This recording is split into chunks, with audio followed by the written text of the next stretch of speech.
A sharp crack of metal against metal tore through the night silence.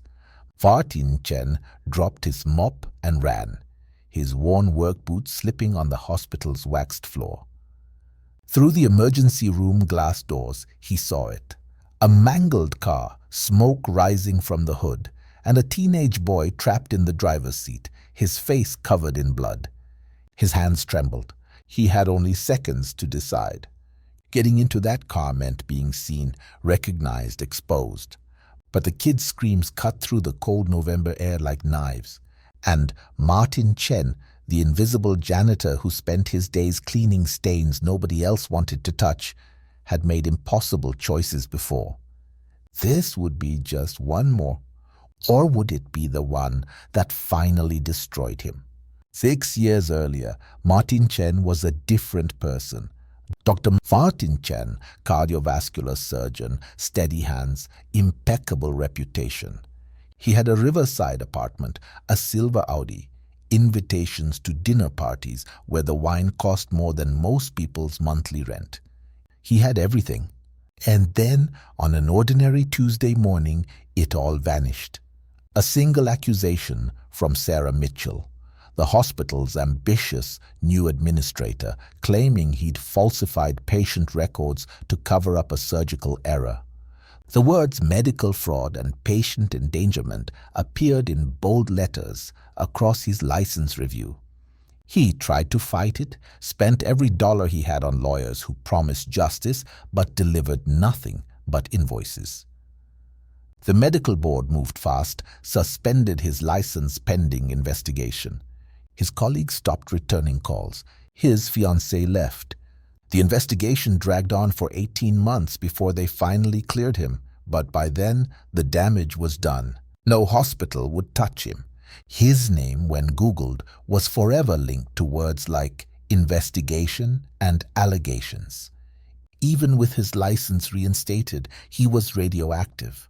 So Martin Chen, former surgeon, became Martin Chen, night shift janitor at County General, the same hospital where he'd once performed miracles, where he'd held beating hearts in his hands and stitched life back into dying bodies. Now he mopped their floors, emptied their trash, cleaned their toilets. He worked the graveyard shift, midnight to 8, when the hallways were mostly empty, and the chances of running into someone who remembered Dr. Chen was slim. He kept his head down, wore a baseball cap pulled low, and spoke to no one unless absolutely necessary.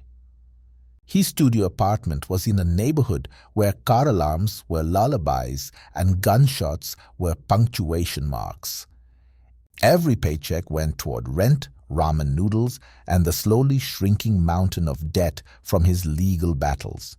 He had one photo on his wall, a picture of his daughter, Lily, taken on her 8th birthday, 3 years before everything fell apart. She lived with his ex-wife in Oregon now. He sent what money he could, called when his ex-wife allowed it, which wasn't often. The fear that kept him awake wasn't about his own life anymore. It was the fear that Lily would forget his voice, forget his face, forget that once upon a time her father had been someone worth remembering. But tonight, none of that mattered. The teenage boy in the car was screaming, and Martin's surgical instincts overrode every survival mechanism he'd built. He burst through the emergency doors, the cold hitting his face like a slap. The car had jumped the curb and slammed into the concrete barrier separating the hospital entrance from the parking lot. Steam hissed from the crumpled hood. The driver's side door was jammed, bent inward. Martin reached the window, already assessing. The kid was conscious, maybe 17, blood streaming from a gash on his forehead, right arm twisted at an unnatural angle.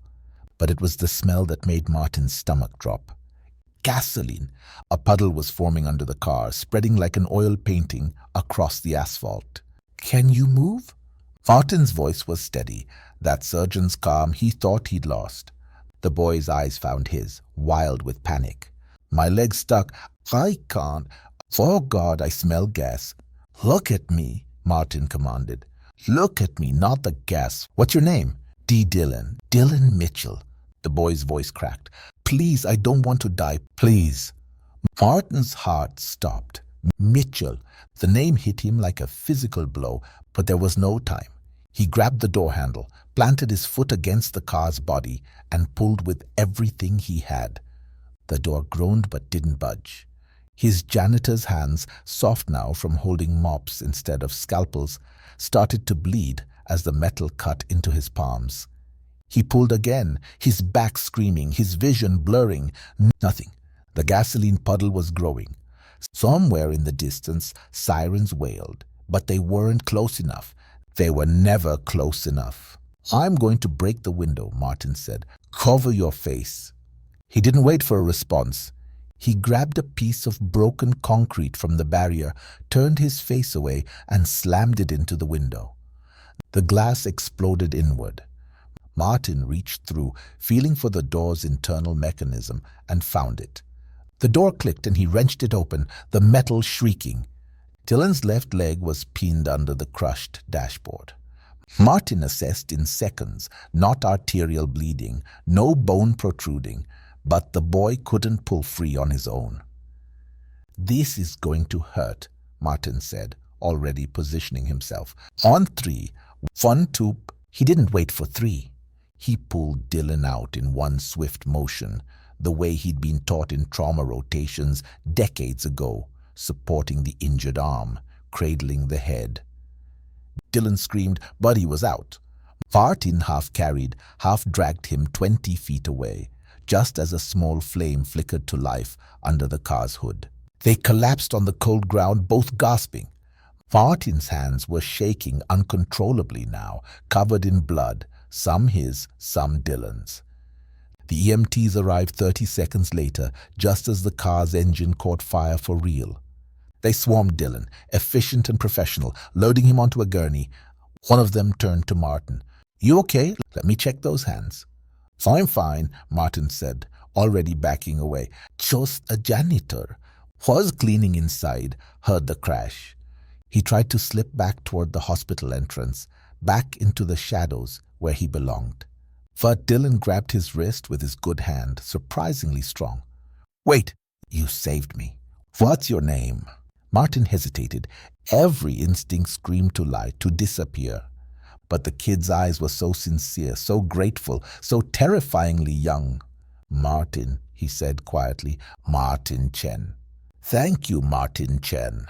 Dylan's voice was getting drowsy, the shock setting in.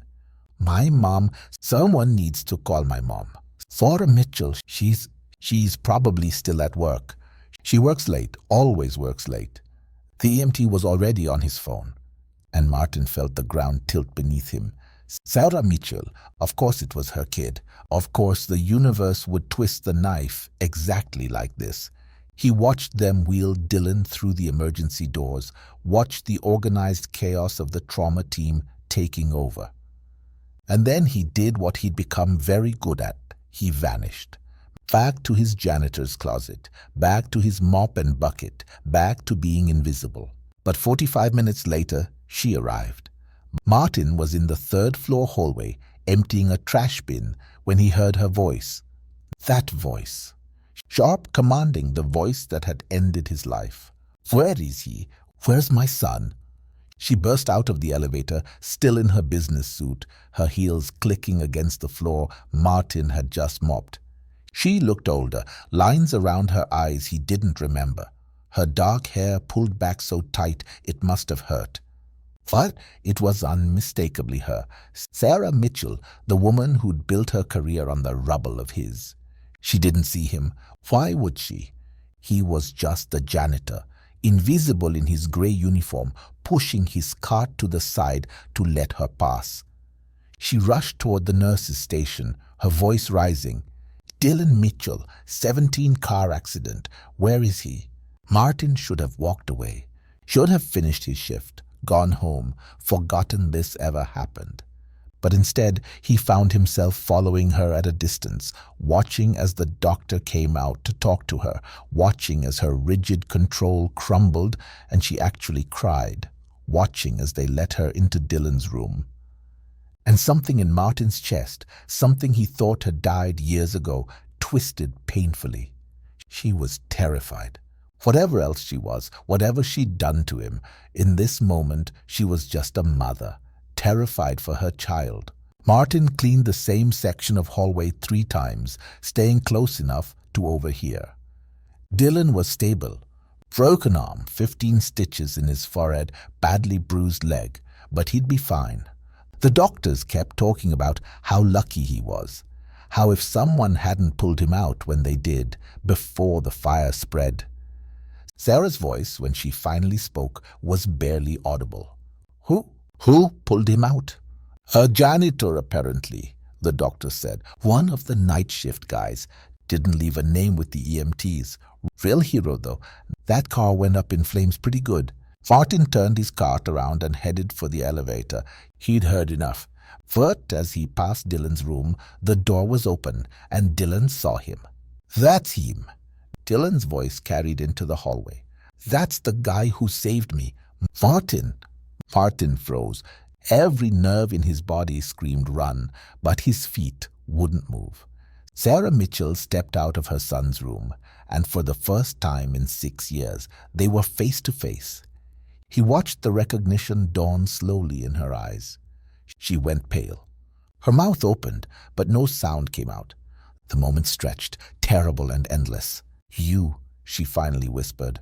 Martin Chen. Miss Mitchell. His voice was flat, empty. Mom, you know him? Dylan called from inside the room. He saved my life. He pulled me out of the car before it exploded. Sarah was staring at Martin like he was a ghost, like he couldn't possibly be real. Her hand gripped the doorframe, knuckles white. What are you? How are you? You work here? Night shift, Martin said simply. Janitorial staff. 3 years now. But you're a surgeon. Not anymore. Martin cut her off. Haven't been for a long time. If you'll excuse me, I have floors to clean. He turned to leave, but Dylan called out again. Wait, please. I want to thank you properly. You saved my life. Martin's hands tightened on the cart handle. He wanted to run, to disappear, to never have this conversation. But something, maybe the raw gratitude in the kid's voice, maybe the ghost of who he used to be, made him step into the room. Dylan looked small in the hospital bed, his arm in a cast, white bandages across his forehead. He couldn't have been more than 17, still had that lanky, unfinished look teenagers have. And he was looking at Martin like he was Captain America. Thank you, Dylan said, his voice cracking. The doctor said the car exploded right after you got me out. You risked your life for me. I don't even know how to... You don't have to thank me, Martin said quietly. Anyone would have done the same. But you did it, Dylan insisted. You were the one who was there. You're a hero. Martin laughed, a short, bitter sound. I'm really not. Sarah was standing in the corner of the room, perfectly still, watching this exchange like it was happening in a foreign language. Her face was unreadable, but her hands were shaking. She'd crossed her arms tightly across her chest, like she was trying to hold herself together. Dylan, honey, you should rest, she said, her voice careful, controlled. I'm sure Mr. Chen has work to do. Actually, Mom, I want to know more, Dylan said, looking between them. You said his name like you know him. How do you guys know each other? The silence was deafening. Martin could see Sarah's mind racing, calculating. After all these years, would she tell the truth? Would she finally admit what she'd done? We worked together, Sarah said finally. A long time ago. You were both doctors? Dylan asked, confused. He's a janitor. I made a career change, Martin said, and he couldn't keep the edge out of his voice. Sometimes life takes you in unexpected directions. Dylan frowned, clearly sensing the tension, but too young or too drugged to fully understand it. Well, whatever you do now, you're still a hero. I'm going to tell everyone about this. The janitor who saved my life. That's an amazing story. Please don't, Martin said quickly. I prefer to stay under the radar. But people should know. Your son needs rest. Martin interrupted, looking at Sarah for the first time. Their eyes met, and in hers he saw something he didn't expect. Shame, deep, terrible shame. I should get back to work. He left before either of them could say another word, his heart hammering in his chest. He made it to the stairwell before his legs gave out, and he sat down hard on the concrete steps, his head in his hands. The adrenaline was crashing now, leaving him hollow and shaking. He'd saved Sarah Mitchell's son, the woman who'd destroyed his life, and he'd saved the person she loved most in the world. The universe had a sick sense of humor. He didn't know how long he sat there, but eventually footsteps echoed in the stairwell. He looked up, already knowing who it would be. Sarah stood 3 steps above him, still in her business suit, her arms wrapped around herself like a shield. "Can we talk?" she asked, her voice barely above a whisper. "I don't think we have anything to say to each other. Please." The words sounded painful coming from her mouth. 5 minutes. Martin wanted to say no, wanted to stand up and walk past her and never look back.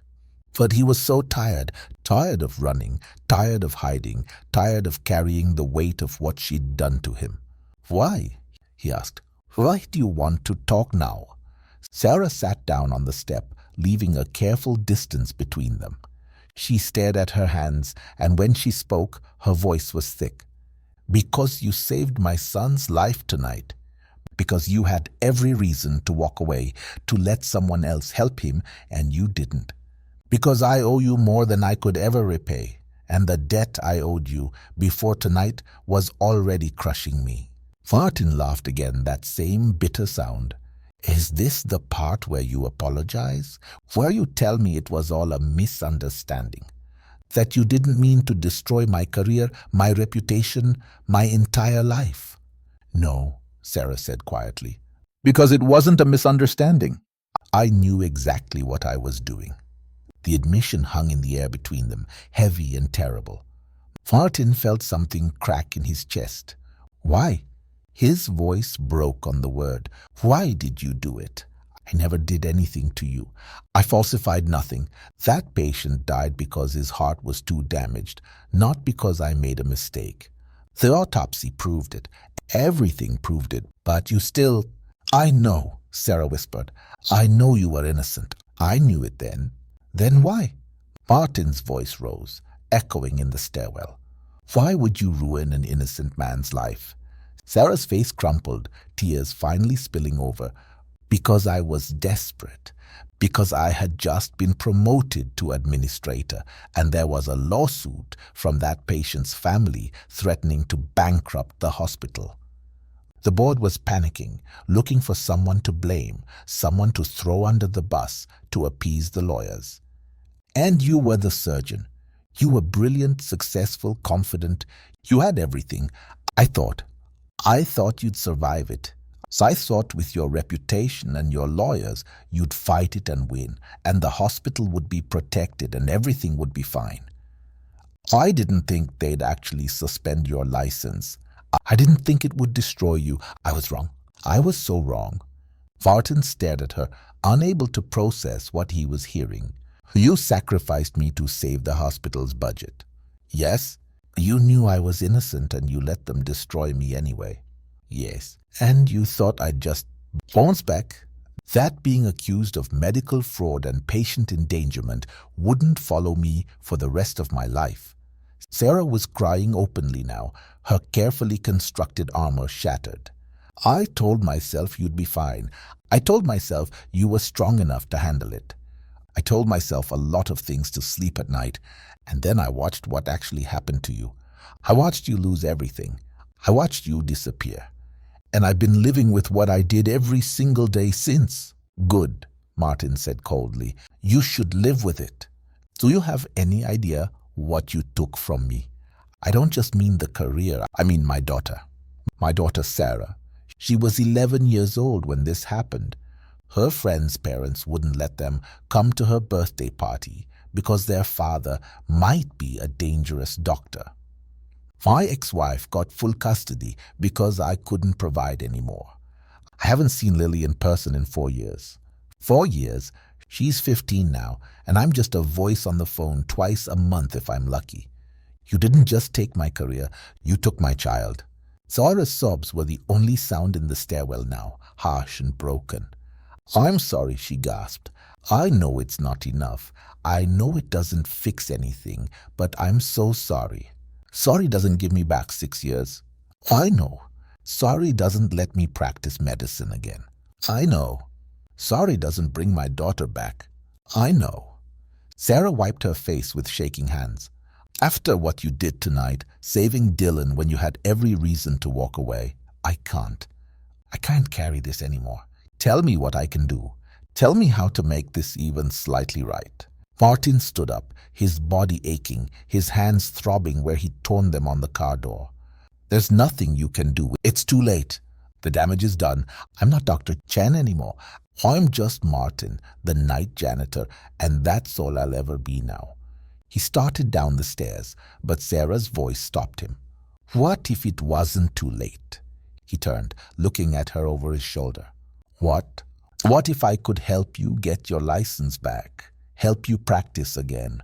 Really practice, not just have the paper. What if I used my connections, called in every favor, made it right? Why would you do that? Because it's what I should have done 6 years ago. Zora stood, meeting his eyes. Because my son is alive because of you. Because I owe you a debt I can never repay. And because for 6 years, I've been a coward. I'm tired of being a coward. Martin wanted to believe her. God, he wanted to believe her so badly it physically hurt.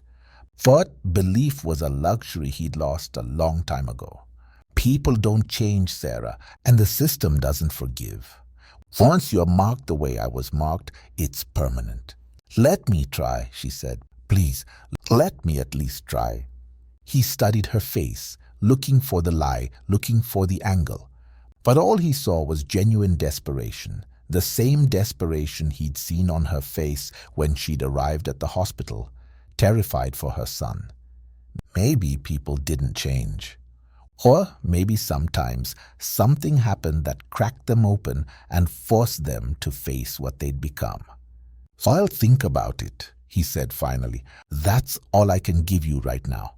That's more than I deserve, Sarah said. Thank you for everything, for saving Dylan, for not walking away, for giving me even this small chance to try to fix what I broke.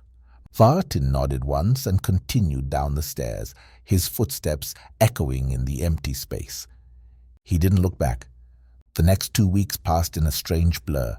Martin kept working his shifts, kept his head down, kept pretending everything was normal. But Sarah Mitchell was everywhere. Not physically, but her presence loomed. She'd left him her personal cell number, had sent emails he hadn't opened, had apparently told Dylan to not share the story about his rescue, respecting Martin's wish for privacy. And then, 12 days after the accident, she showed up at the hospital at 2 a.m, finding him in the break room during his lunch break. I need you to come to a meeting, she said without preamble. What meeting? The medical board. Tomorrow at 10. Martin nearly choked on his coffee. What did you do? I told them the truth, Sarah said, sitting down across from him. I told them everything. What I did, why I did it, how I manipulated the investigation. I brought them my files, my emails, my notes, everything that proves you were innocent, and I knew it. They've agreed to review your case. Martin's hands started shaking. You destroyed your own career. Probably, Sarah agreed. I've been suspended pending their investigation into my conduct. I'll likely lose my position, maybe face legal action. I deserve all of it. Why would you do that? Because you were right. Sorry isn't enough. Action is what counts. And because Dylan won't stop talking about you, about the janitor who saved his life, and every time he says it, I hear what I did to you. I can't live with that anymore. I won't. Martin stared at her, trying to understand. Your son almost died and it made you grow a conscience. My son almost died and you saved him when you had every reason not to. That's not just conscience, Martin. That's being confronted with what actual integrity looks like. What actual courage looks like. You lost everything because of me, and you still ran toward a burning car to save a stranger. You're a better person than I'll ever be, but I can at least try to do the right thing now. She pushed a folder across the table. This is everything I submitted to the board. I thought you should see it before the meeting. And Martin, I can't guarantee they'll reinstate you. I can't guarantee any of this will work. But I promise you, I'm going to spend however long it takes making this right. Martin picked up the folder with numb fingers. Inside were printed emails, memos, meeting notes, all in Sarah's own words, documenting how she'd manufactured the case against him. How she'd pressured the board, cherry-picked evidence, suppressed information that would have cleared him. It was a confession, detailed and damning. She'd signed her own professional death warrant to give him a chance at resurrection. I don't know what to say. You don't have to say anything, Sarah said, standing. Just come to the meeting tomorrow. Let me try to fix this. It's the least I can do. The meeting happened in a conference room Martin remembered too well. The same table where they'd suspended his license 6 years ago, the same chair where he'd sat and watched his life end. But this time was different. This time, Sarah Mitchell sat beside him, not across from him. This time, she told the board members, to their faces, exactly what she'd done. Martin watched their expressions shift from skepticism to shock to anger. Watched them review her documentation, ask pointed questions, take notes with increasingly hard strokes of their pens. Ms. Mitchell, you understand the severity of what you're admitting? The board chair asked. I do. You understand that filing false accusations, manipulating an investigation, this could result in criminal charges. I do. And you're willing to face those consequences? I am. Sarah's voice didn't waver. Dr. Chen was innocent. He lost everything because I was a coward. If there's any justice in this system, you'll reinstate his license and let him practice again. What you do with me doesn't matter. The board chair turned to Martin. Dr. Chen, we owe you an apology. Profound apology. The board acted on false information and insufficient investigation. While we can't give you back the years you lost, we can and will reinstate your license immediately with a full clearing of your record.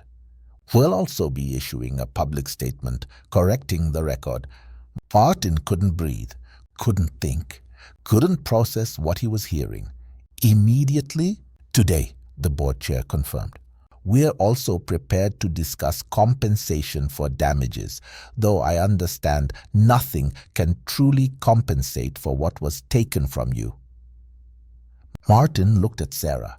She was crying again, silent tears streaming down her face, but she was smiling, actually smiling.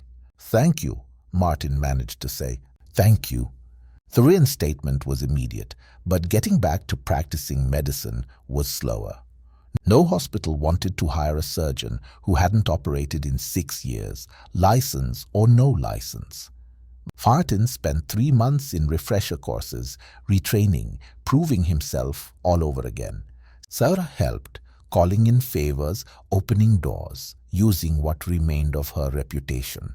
She'd been fired from County General, just as she'd predicted, but instead of hiding, she'd become an advocate for wrongly accused medical professionals, using her own story as a cautionary tale.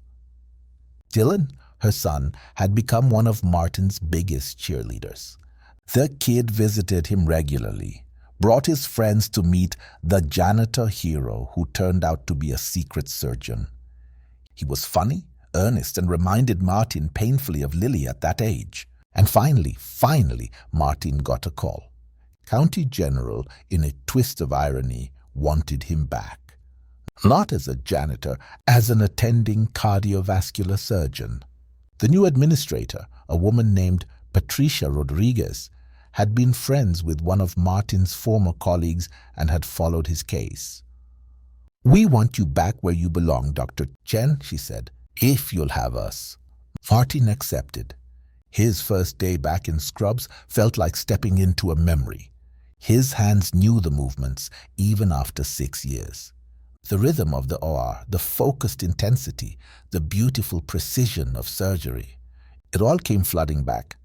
And when he successfully completed his first operation, a triple bypass on a 54-year-old woman, and saw her awake and smiling in recovery, Martin felt something he hadn't felt in 6 years. Himself. His real self. But the biggest moment came 3 months into his return. He was reviewing charts when his phone rang. An Oregon number. His heart jumped. Hello? Tad?